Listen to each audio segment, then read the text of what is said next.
I am very much grateful for this opportunity to speak to all of you on behalf of my beloved Guru Maharaj, His Divine Grace, A.C. Bhaktivedanta Swami Prabhupada, whose prayer and whose great sacrifice of compassion has brought us all together this evening. I thank you from my heart for taking your precious time to be here with us.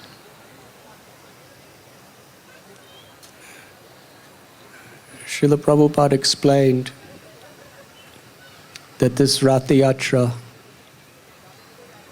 is a festival of feeling. Feeling, or let us say cultivating the feeling of longing for the most fundamental need that we all have. Rupa Goswami explains the basic necessity for every living being in order to experience real happiness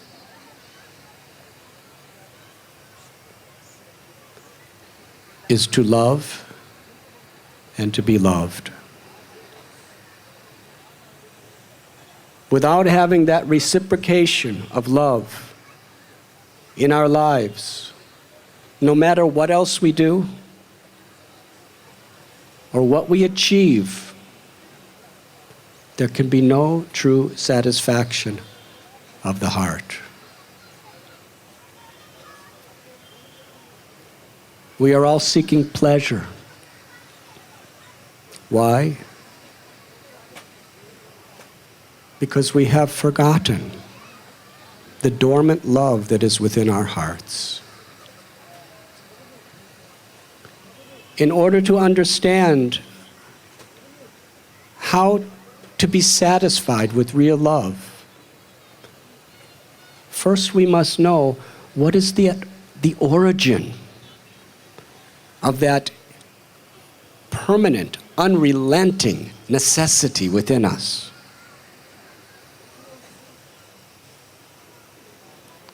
The Vedanta Sutra tells us, Anandamayo Vyashat, that the absolute truth is always full of pleasure, full of bliss. And our nature, according to the Gita, Mamaivam so jiva loke jiva bhuta sanatana. We are all part and parcel of the absolute truth. Like the sun ray is to the sun planet. We are qualitatively one with God. But quantitatively, the Upanishads tell us, Nityo nityanam chaitanas chaitananam eko bahunam yo vidadati kaman. We are always subordinate to the Absolute. The Absolute is Rasa Bihari. He's the enjoyer of all pleasure, eternally. He is the supreme enjoyer. And as a part of Krishna, it is our nature to always be happy. But that happiness is the love between ourselves and God. Human civilization has advanced in so many spheres: science, technology, medicine, economics. But is there actually more happiness despite all our amazing successes and accomplishments. Some people think back of what it was like 100 or 200 years ago, and we consider now we are so much more civilized. The world is such a better place to live. In some ways, it is. But let us take a glimpse into some facts. There is an institute in Washington, D.C. in America called the World Watch Institute. They study the world very, very carefully. Their finding is that there were 3 times more people killed in war or genocide. Genocide means cruelly exterminating innocent men, women, and children who are unarmed. There were 3 times more people killed in war and genocide between the year 1900 and the year 1999 than there was people killed by the same way from 1 AD to 1899. That means in the last century, there were more people killed in wars and genocide than in 1,900 years. Are things really getting better? What is the problem? The problem is very simple. We are all seeking pleasure. But if we do not understand where our real pleasure is, we search in alternative places and constantly become frustrated because nothing else except awakening our original love of God or Krishna can satisfy the heart. All the desires we try to fulfill in this world, it is like putting fuel on a fire. Or as Srila Prabhupada explained, without our spiritual consciousness, which is our very nature, we are like a fish trying to enjoy on the dry sand. It's just not our place. In the ocean, we are free. We are liberated. We can really be happy if we are fish. But on the sand, whatever you get, you can get a beautiful husband, a beautiful wife, or so many girlfriends. You can have jewelry, beautiful house, wonderful imported cars, all kinds of technological entertainment systems. You can have fame, prestige, power, but you cannot have real happiness because it's not our nature. We are the eternal soul, the force that gives life to this body. When the Atma leaves this body, the body is dead. Who are we? We are that conscious force. Real knowledge is not to be duped by the propaganda of materialism, but to sincerely inquire. Atato Brahma Jigyasa. The Brahma Sutra declares your human life begins when you sincerely inquire, who am I? What is the purpose of life? Who is God and what is my relationship? And we seek not only to understand, but to realize the answers to those questions. Otherwise, the soul passes through 8,400,000 species of life, one after another, trying to find that happiness, trying to find that love. Nitya Siddha Krishna Prema Satya Kabunoi, the love that is within us. And to experience the love of Krishna, which is perfect and complete. And that loving exchange between the Supreme Lord and the soul, the awakened soul, is so perfect that it extends to every living being. Because every living being is part of Krishna. When we realize the soul within our own heart as being part of God, we see the same in everyone. We are cleansed from all of the misconceptions and artificial designations that trap us in so much bondage. We are thinking we are men and women. We are thinking we are a particular religion, a particular nationality, a particular race, a particular caste. The Gita tells us, Vidyavanaya sampane, brahmani gavihastini, suni chaiva swapakecha pandita samadarshana. What is wisdom? What is real knowledge? It's not just getting a high seat in college. It's not getting an MA or a PhD. That is knowledge. But real knowledge, a learned person, Gita says, is one who sees every living being with equal vision.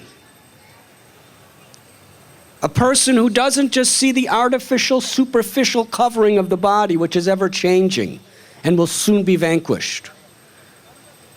But a person who realizes the eternal essence within him or herself and in everyone else. Such a person sees a Brahmin, an elephant, a dog, an eater of dogs, every living being, not just all human beings, but wherever is life. There is love and there is compassion for the soul within their hearts. In that state, we are satisfied. We are no longer controlled by our hunger, our starvation for pleasure, and thus plundered and exploited by consumerism. I need more and more and more. And so much propaganda to convince us, if you have this or that or something else, you will be happy.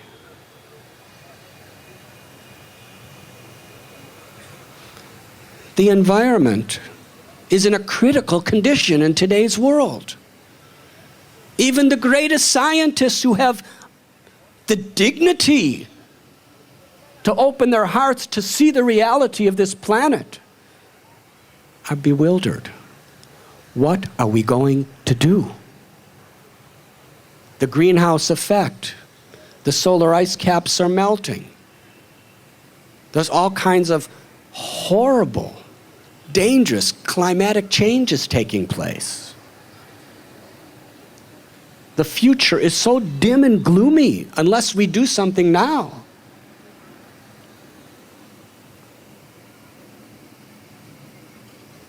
People are not concerned with the necessities of life. Srila Prabhupada says they are concerned with the unnecessary necessities. And we are convinced that things are unnecessary and that are destroying our environment and are increasing our own greed and own dissatisfaction. We consider those things to be necessary. But we are by nature pleasure-seeking. We have to find pleasure. We can't live without it. Srila Prabhupada explained that this Krishna consciousness movement is based on a simple principle. Cheto darpanam marajanam bhava mahadavagni nirvapanam. The pleasure is within us. It is in our relationship with Krishna. The love we're longing for, the love we're yearning for, the love we're completely frustrated by because we're looking in the wrong places. Love Krishna, love everyone. If you love Krishna, you will love your husband and wife billions of times more than you can any other way. And your children, and your parents, and your dog, and everyone else. Loving Krishna is not excluding anyone. Queen Kunti prayed, Tvai me nanya vishaya, matir madhupate sukrit, ratim udvahatat ada gange vogam udanvati. That my dear Lord Krishna, let my attraction be drawn to you like the Ganges is flowing to the sea without being diverted to anyone else. When we focus on the real purpose of life, when we focus on the real need of the soul,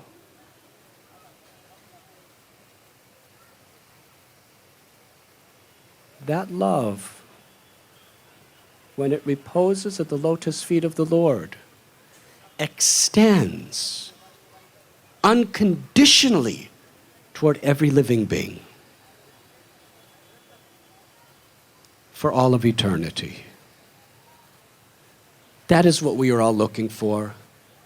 And to realize that is the purpose of human form of life.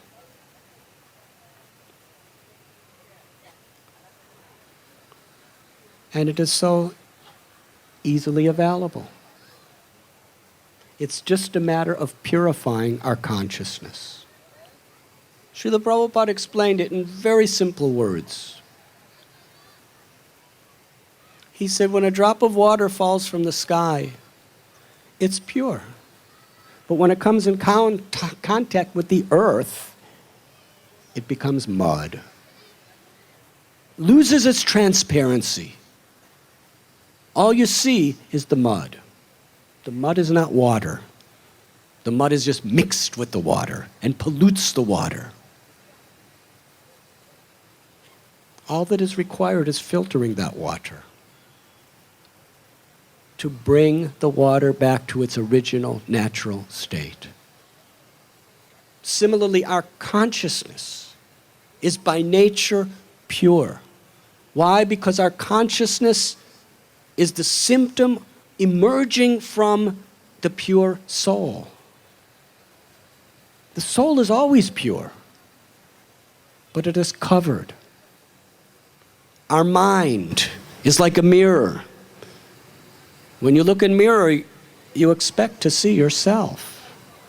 But when that mirror is covered by layers and layers and layers of dust and dirt and debris, all you see is that.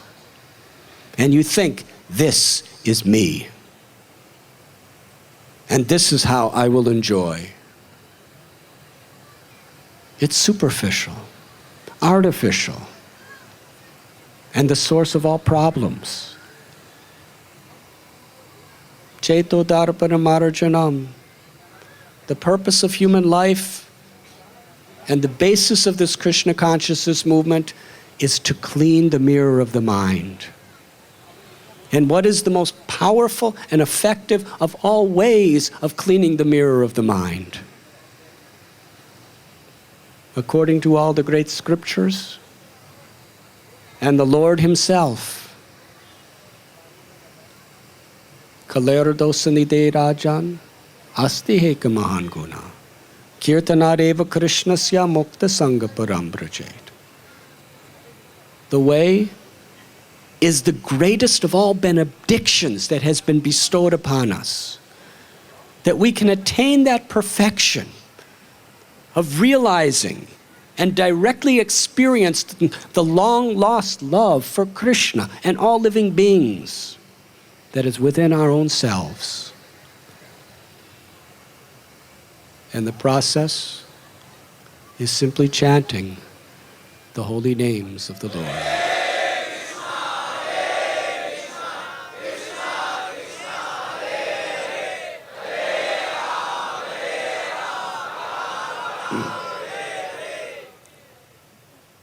Lord Sri Chaitanya Mahaprabhu personally taught us by his own example how to celebrate this festival of feeling.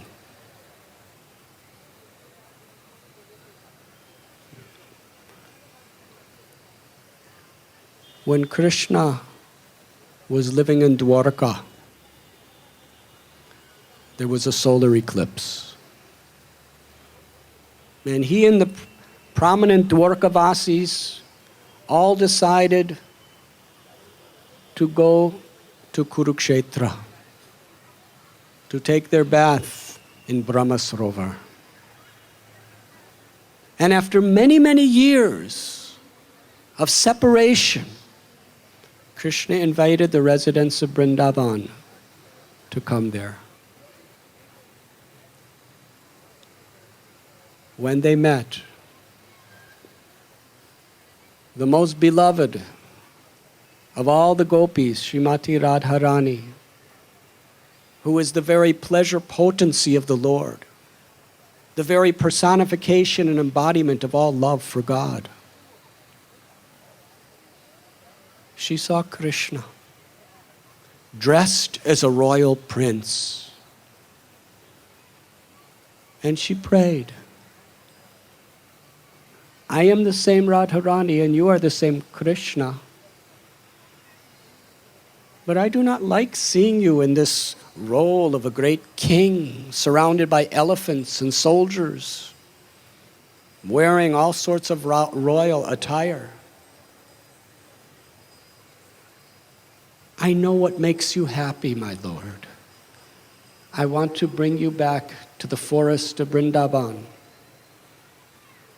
under the Kadamba trees on the bank of the Yamuna, and see you in your threefold form with a peacock feather in your hair, playing upon your flute. It was this mood of the residents of Vrindavan bringing Krishna to bring back home that is personified in ratha-yatra, where Jagannath, who is Krishna himself, along with his brother and sister Balaram and Subhadra, are being brought from Kurukshetra to Vrindavan. And Srila Prabhupada explained very simply, it is the festival of bringing Krishna back into our hearts, of longing to bring Krishna back into our hearts. And Lord Chaitanya taught us how to do that. In a prayerful mood, with our arms raised, to sincerely cry out Krishna's holy names.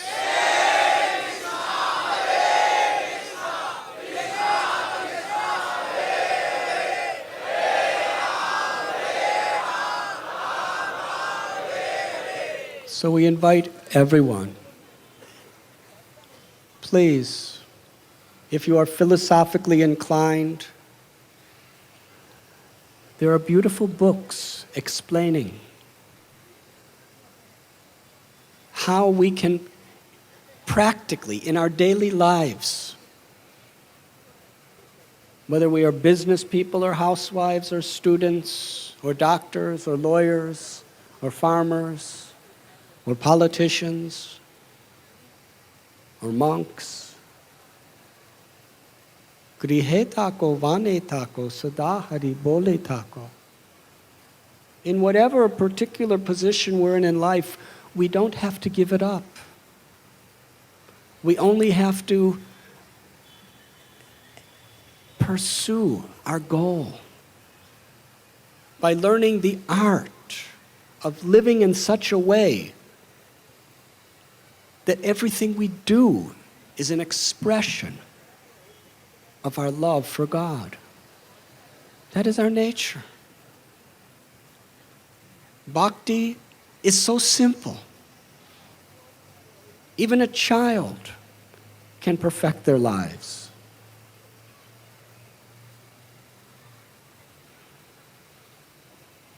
People can perform yoga birth after birth after birth. But Krishna tells in Gita, Yoginam api sarvesham madgaten antaratmada shadavan bhajateyo mam same yuktatamamata. The ultimate perfection of all yoga is to abide in me with faith and worship, serve me with love and devotion. Such a person is most intimately united with me in yoga.